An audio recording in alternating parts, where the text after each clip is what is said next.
Assalamualaikum warahmatullahi wabarakatuh.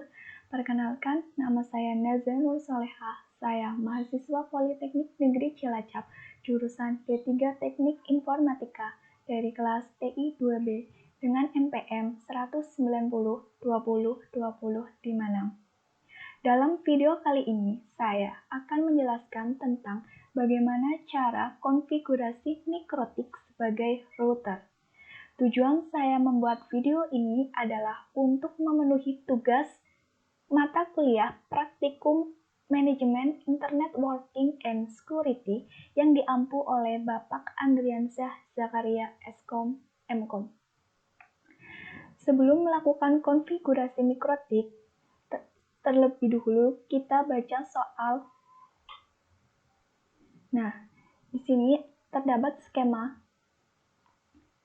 Yang pertama itu internet. Itu dari hotspot smartphone, dan di sini ada mikrotik, dan di sini untuk konfigurasi.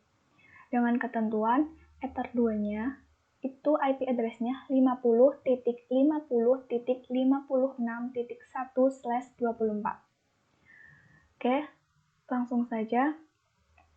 Langkah yang pertama adalah konfigurasi sumber internet yang berasal dari hotspot smartphone kita. Di sini saya sudah mengaktifkan hotspot smartphone saya dan sudah tersambung dengan laptop saya dengan nama SSID itu Nazza dan kata sandinya itu Nazza 123. Kemudian kita akan masuk ke dalam aplikasi Winbox. Kita klik MAC address, kemudian klik connect. Nah, ini adalah tampilan awal dari aplikasi Winbox. Kemudian, kita akan mengaktifkan interface WLAN 1. Klik wireless, kemudian klik WLAN 1 dan klik tanda checklist atau enable. Kemudian, klik tab security profile, lalu klik tanda plus atau add. Pada bagian name, ini diisi bebas. Di sini saya akan memberi nama pas. Kemudian untuk mode, kita ubah menjadi dynamic key. Kemudian untuk authentication type, kita checklist WPA PSK dan WPA 2 PSK. Kemudian pada unicast dan group, beri tanda checklist.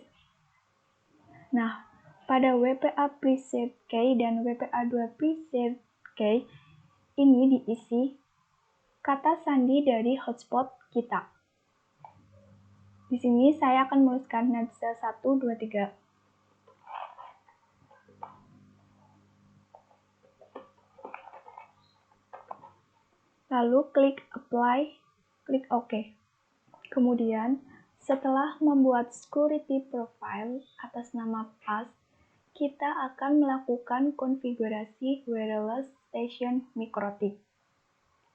Kita kembali ke tab interface, double klik WLAN 1, kemudian pada tab wireless, untuk mode kita biarkan menjadi station, kemudian kita klik scan, lalu klik start.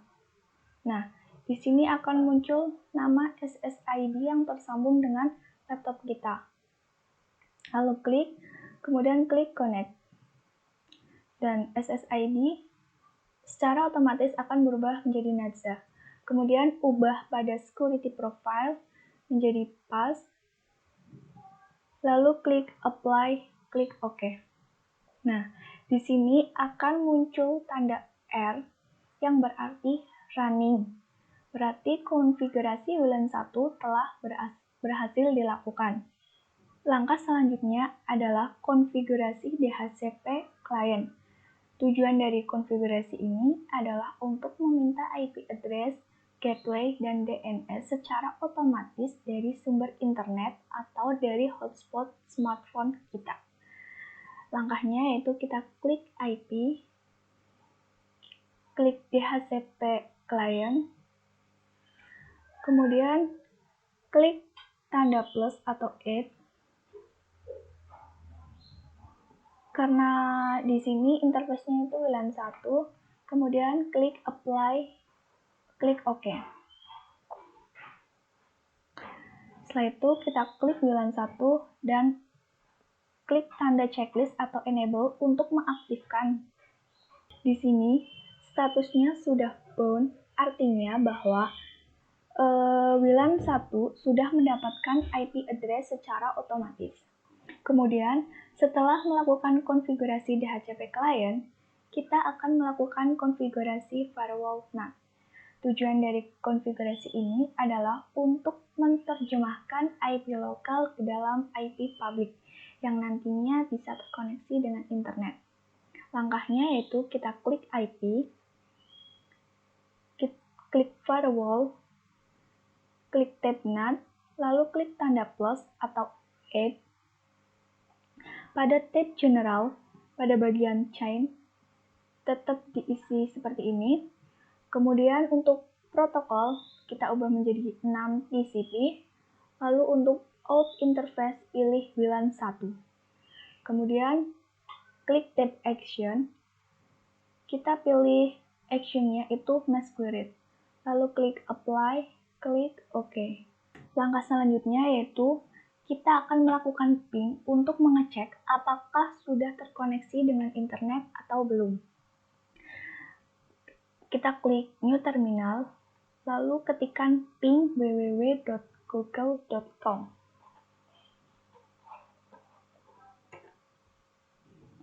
Jika sudah muncul tampilan seperti ini, artinya bahwa kita telah mendapatkan akses internet.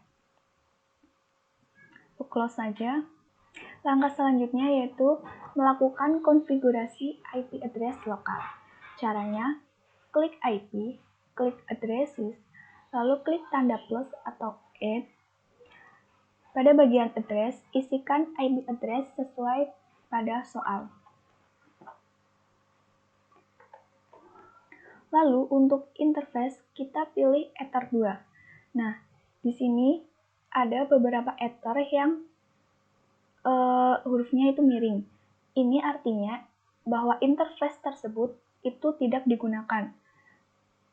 Kita pilih Ether 2, lalu klik apply, klik OK. Setelah melakukan konfigurasi IP address lokal, kita akan melakukan konfigurasi DHCP server. Tujuan dari konfigurasi ini adalah untuk mempermudah administrator dan teknisi jaringan. Dengan adanya DHCP server ini, seorang administrator tidak perlu mengkonfigurasi IP address, subnet mask, gateway, dan DNS secara manual. Langkahnya yaitu kita klik IP, kita klik DHCP server, kemudian klik DHCP setup. Nah, untuk interface, kita pilih Ether yang digunakan atau port yang digunakan di MikroTik. Kita pilih Ether 2, lalu kita klik next, klik next, klik next, lalu klik next. Nah, di sini adalah last time, artinya bahwa lama waktu sebuah IP address dipinjamkan ke klien. Diusahakan dalam list time ini jangan terlalu lama. Lalu klik next. Setup has completed, artinya kita telah berhasil melakukan konfigurasi DHCP server. Lalu klik OK. Setelah melakukan konfigurasi DHCP server, langkah selanjutnya adalah konfigurasi DNS. DNS adalah Domain Name Server. Jadi DNS ini itu berisi nama-nama domain dan alamat IP address. Jadi ketika konfigurasi DNS, tidak perlu mengetikkan IP address dari sebuah situs, tetapi hanya beri tanda checklist pada Allow Remote Request. Langkahnya yaitu kita klik IP, kita klik DNS, kemudian kita beri tanda checklist pada Allow Remote Request. Lalu klik Apply, klik OK. Setelah melakukan konfigurasi DNS, langkah selanjutnya yaitu konfigurasi nama router. Tujuan dari konfigurasi ini adalah untuk mempermudah kita atau administrator dalam mengetahui router mana yang terhubung. Langkahnya yaitu kita klik Sistem, klik Identity, beri nama identitinya itu sesuai keinginan. Dan untuk secara default itu identity dari sebuah mikrotik adalah mikrotik. Di sini saya akan ubah menjadi NATZ. Lalu klik Apply, klik OK. Nah, ini akan berubah identitinya menjadi NATZ. Kemudian langkah selanjutnya yaitu konfigurasi username pada mikrotik. Langkahnya yaitu kita klik Sistem, klik User, kemudian double klik Admin. Nah, di sini untuk bagian nama bisa diisi sesuai dengan keinginan kalian. Dan di sini juga bisa memasukkan password agar lebih aman. Tetapi dalam kesempatan kali ini, saya akan biarkan saja seperti ini, atau secara default itu seperti ini. Lalu kita klik Apply, klik OK. Selanjutnya, setelah kita melakukan konfigurasi username pada mikrotik, kita akan melakukan konfigurasi tanggal dan waktu. Umumnya pada perangkat baru, tanggal dan waktu belum diatur atau dalam kondisi default, sehingga perlu dilakukan penyesuaian agar nantinya mempermudah dalam pembacaan error log ataupun pengguna perintah yang membutuhkan waktu. Nah, untuk caranya yaitu kita klik Sistem, kita klik Clock, kemudian beri tanda checklist pada Time Zone Auto Detect. Lalu klik Apply, klik OK. Kemudian kita akan masuk ke konfigurasi terakhir, yaitu backup. Nah, tujuan dari backup ini adalah untuk keperluan perawatan. Saat terjadi kegagalan sistem, maka perlu dilakukan proses backup. Untuk caranya, kita klik File, lalu kita klik Backup, isikan nama, terserah kalian, lalu klik Backup. Nah, di sini sudah muncul, kita klik file yang telah terbackup, kemudian klik copy, kemudian kita simpan ke dalam penyimpanan file kita, kemudian pastekan di sini. Nah, sudah berhasil. Kemudian setelah melakukan backup, kita akan men-shutdown router yang telah dikonfigurasi. Caranya yaitu kita klik Sistem, lalu kita pilih Shutdown, lalu klik Yes. Nah, ketika kita melakukan shutdown pada mikrotik, otomatis kita akan keluar dari aplikasi Winbox. Jika kita buka lagi aplikasi Winbox-nya, maka di sini untuk IP address sudah berubah. Ini adalah IP address pada Ether 2 yang tadi sudah kita konfigurasi, dan di sini identitinya sudah berubah menjadi NATZ. Oke, mungkin itu saja yang dapat saya sampaikan.